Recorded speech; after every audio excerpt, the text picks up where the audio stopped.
As if last week wasn't crazy enough in Washington with the visits of the Pope and then President Xi of China, House Speaker John Boehner obviously decided on Friday to resign as of October 30th, the result of a long feud with Tea Party elements within his own House caucus.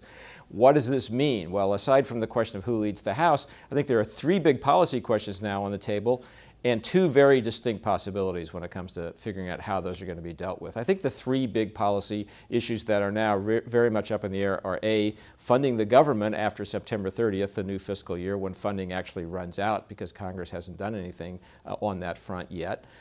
B, what about raising the debt ceiling so the federal government can continue to pay its bills and its obligations to bondholders after about mid-November when that ability is going to be extinguished. And C, is the Export-Import Bank, a big priority for businesses, going to be revived this fall or not?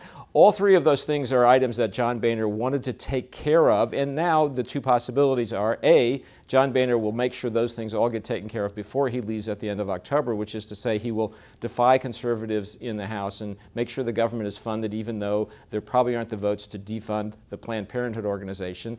Conservatives would like to maybe shut down the government over that. Maybe John Boehner will now roll over them as his last act before he leaves. And B, maybe he'll also decide to raise the debt ceiling even if conservatives are unhappy. And C, maybe he'll decide to renew the funding for the Export-Import Bank, make that happen even though again there's conservative opposition.